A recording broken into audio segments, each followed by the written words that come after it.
Thank you. Yes. Marcus, come on up. Yes. Yeah, this is I love how this house works. Absolutely. You betcha, Marcus. I knew there was a reason I got this thing out today. Yeah. Hang that for a minute. Okay. Yes. I won't run off. Good. Good. Because you know what? Yeah, what's that? It's been a while since... Oh, yes. Okay. Sorry. It's been a while since we've stood up here together, and Yes. I got a hug. Oh, yes. Yes. Oh, Yeah. man. Yes, so good. Yes. So Mike asked me to give a specific testimony. I see you back there. And it's actually got a focus. He says, can you give a testimony about how you hold to a vision? And I have a feeling that part of the reason he asked me for that specific testimony is that he and I have gone through the vision process together over a long time, through a number of different projects, and we've seen those visions come to life. So this is not so much a testimony of this recent social situation, but this is more of a compilation of things from many, many, many years of wandering around. For those of you who don't know, I got in an auto accident May 1st. I was coming home from a job, turning onto the highway, and I got T-boned at... The officer told me that they said they were doing 70 miles an hour. I never really got to talk to them, so I just taken the officer's word for that. I walked away. They walked away. I figure any time that you're in that kind of an accident and you walk away, it's a win. So there were a lot of things that came about because of that had to deal with, which is not surprising. But I didn't see it as an adversity. That's a momentary blip. I didn't see it as a major setback. I didn't see it as much of anything at all, in fact. And for those of you who know me, I'm pretty calm all the time. I mean, it's really hard to get me ruffled, and it's really hard to get me to a point where I panic. I mean, almost impossible. I just don't. And I don't believe that that's necessarily all that I have developed in terms of skills. I believe a big part of that is that that's a gift that God gave me. And I know that God's given me other gifts that I can be real specific about, but that's a gift that God's given me, the ability to stay calm, to think clearly, and to respond rather than react. So Mike wanted me to talk about how do you hold to a vision.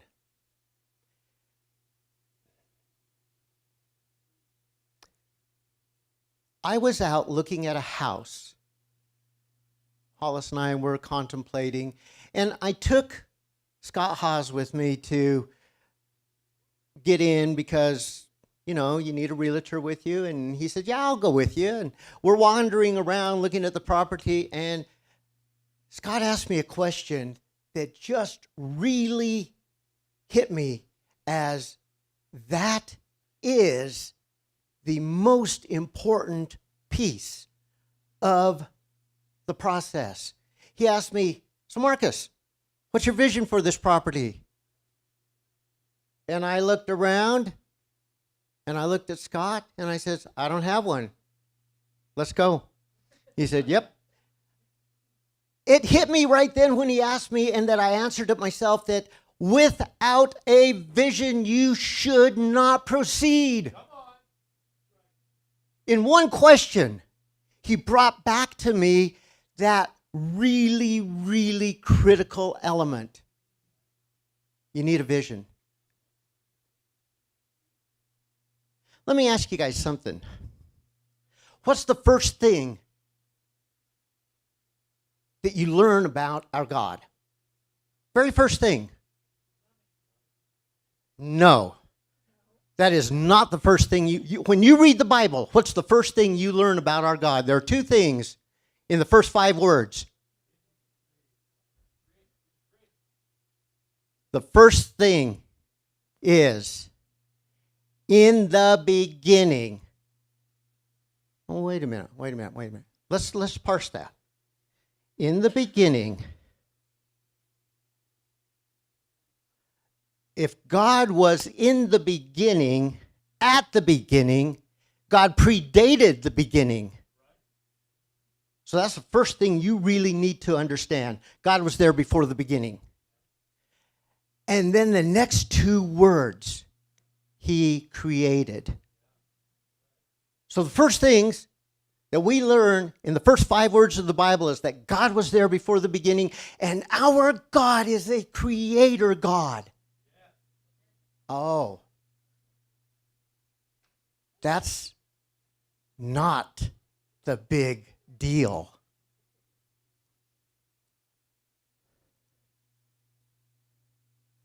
That's the first 5 words of the first verse of the Bible. In the first chapter still, let's go down to verse 26 and verse 27. God said, "Let us make man in our image according to our likeness." And he says this again, God created man in his own image. In the image of God, he created him, male and female, he created them. That's the big deal for each of us. We're created in God's image. We are creators. Yeah. Amen. What can you infer from that? What do you have to have in order to be a creator? Say it again. Say it loud. Wait. Say it loud. Imagination. You got it. You have to have imagination. Because vision comes from imagination. Guess what? You all qualify as visionaries because God's given every single one of us, that's you and me, an imagination to develop a vision.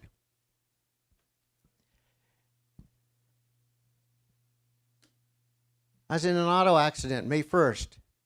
It really, really didn't affect me because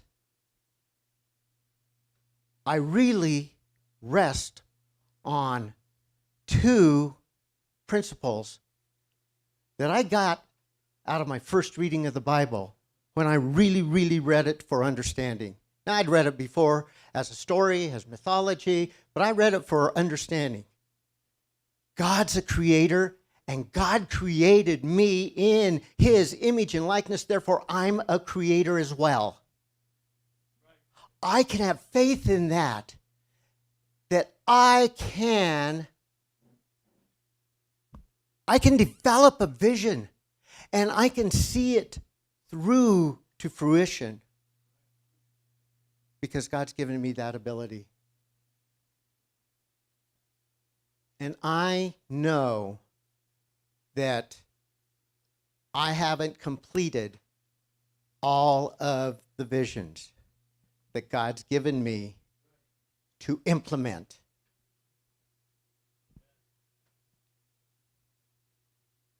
How do you hold on to a vision in adversity?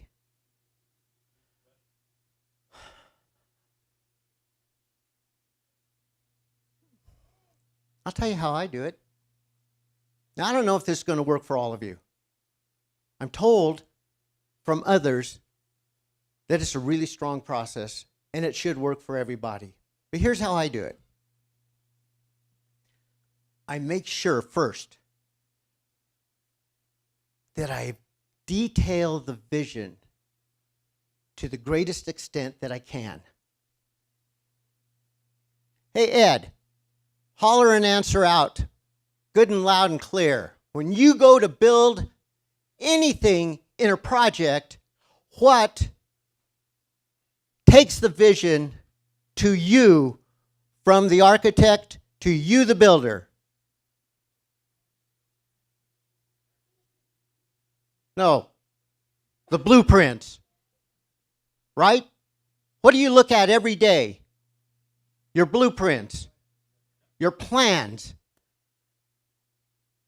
How well that gets built is determined by how detailed those plans are. You need to detail your vision. So that's the first thing that I do. Once I've got a vision, I get it in as great a detail as I can. Mike and I were sitting together with Patty and Hollis at our house one day before any of this started, and I'm talking about the remodel here in the church, and Mike is, I don't know if he's frustrated or if he's just reached a point of wondering, how do we go forward? And the one thing I said to him was, Mike, how do you see this? What's your vision? Thank you, Scott. See, I did learn something.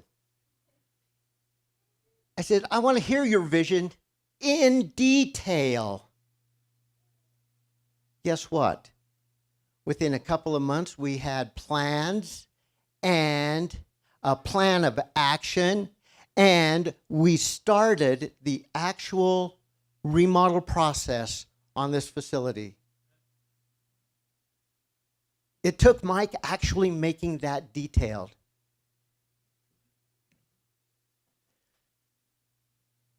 But how do you continue in adversity? You look at that vision every single day, and you make sure that your faith is grounded in your belief in your ability to accomplish the vision. Where'd your faith come from? Jeannie gave us a really good message that speaks right to this. It comes from God saying, you can do this. God saying, you have the abilities. And if you don't listen to God in that particular discussion, you're going to hear other voices. So you got to have a vision. You got to make it detailed. You got to see it on a regular basis. You've got to have faith that you can accomplish it. And when it looks like we're never going to get there, you give it over to God.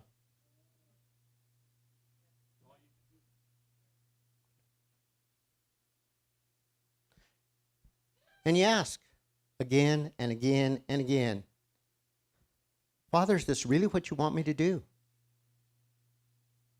I know it's what I want me to do. Are you with me in this? You know, sometimes God will tell us, I want you to be with me in whatever. And we have a choice. We can say, I'm with you. Or we can say, I got my own plans. But sometimes God says, what do you want? What do you want, Penny? What do you want? No. When God says, what do you want? He doesn't want to hear a response that says, what do you want, God? He wants to hear what's in your heart. Yay! When God asks you, what do you want? Look inside. Find that vision. Use your imagination. Because that's what God wants you to do. God's a creator God. He's made us as creators. He wants us to have a vision. And He wants us to successfully achieve our visions.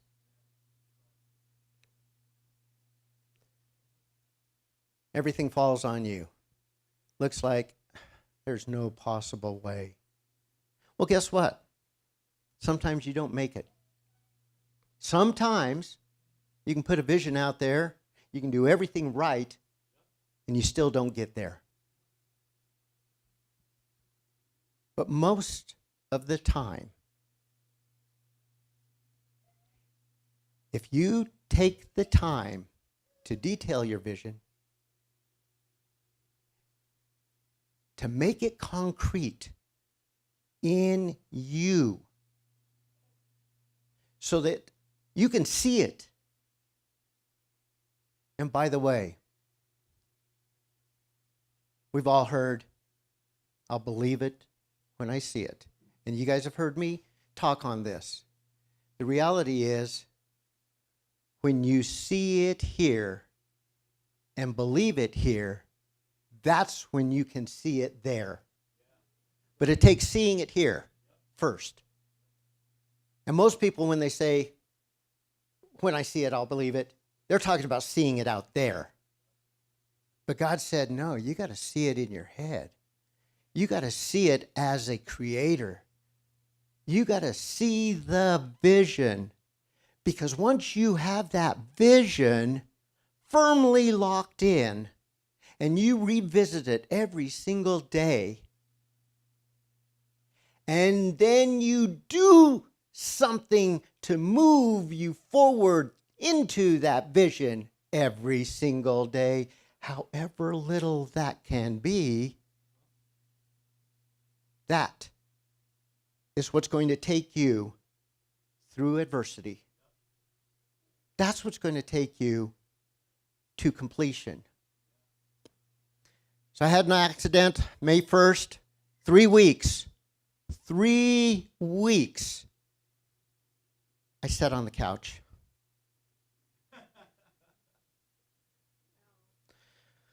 Okay, I got up, walked around the house, picked a few dandelions, went back in, sat on the couch.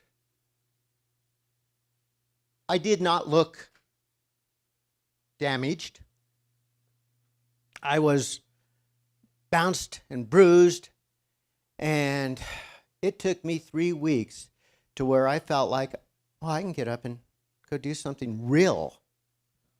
But it was 3 whole weeks before I actually was willing to leave the house with the expectation that I was going to be effective at something other than sitting on the couch. So that takes us through 3 weeks of May.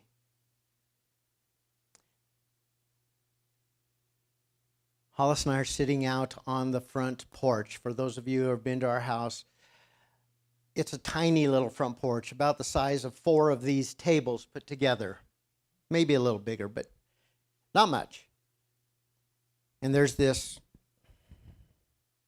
ugly patch of grass in front of it, between the porch and the driveway. Ugly patch of grass. Now, a couple of years ago, I put a little flower bed between the porch and the grass, about 1 foot wide, 18 feet long down the length of the porch. That was the only spot of color other than that ugly grass. And I say it's ugly grass because it really wasn't grass, it was green, but it was mostly clover and other weeds. We couldn't get the grass to grow there. And Hollis is looking at that, and she says, we've been talking about putting in a paver patio here for a couple of years. So I went and talked to the landlord, and I said, look, if you'll provide the materials, I'll put in the patio. And she agreed. And that was pretty amazing. So then we had to come up with a plan. We had a vision. Now we needed a plan. We got started. Had a friend. I'm still, this is like right at the beginning of June. I'm still not up to a full day's work. Had a friend, came over and said, hey, I'll help. I said, great, I'll pay you for your help. Here's what I want. And mind you, I'm paying him for his help, but the homeowner, our landlord, is not paying me for paying him for his help. But we're doing this because we wanted it. So that first day, he comes and he starts removing all the sod. And I'm just really grateful that somebody else is doing that heavy lifting because I'm not up to it yet. And in the middle of that, he had a doctor's appointment, dermatology. He went in, he saw his doctor. He didn't come back. We expected him to be gone about half an hour because that's what he had expected, and he didn't come back. And he didn't come back. And finally, I get a text from him. He says, I'll be back in a little bit, but I'm done for the day. I'll explain when I get there. He had gone into the dermatologist, and they had done a scan of his skin, and they said, there's a part that needs to come out. We need to cut that out and send it off for, what do you call it, biopsy? Thank you, yeah. Yeah, the biopsy. So he had been cut into and stitched back together, and they told him 7 to 10 days without lifting anything, without bending over, because it was in the middle of his back. And he comes in and he says, well, guys, I'm sorry, but I'm done. Not much you can do about that. At that point, I almost thought, oh, my goodness, we've got half the grass removed, and we're at a standstill. But I knew that we'd been talking about that paver patio for 2 years, and I knew we wanted it done. So I started, little by little, finishing it up. We had coffee on the paver patio yesterday morning.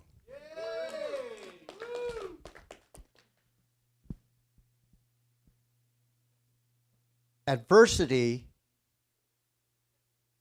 doesn't mean you have to stop. It doesn't mean you have to end.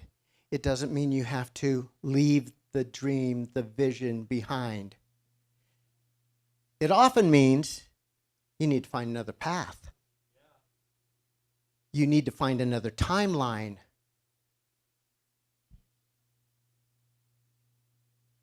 But the thing it doesn't mean is that God's left you in the lurch.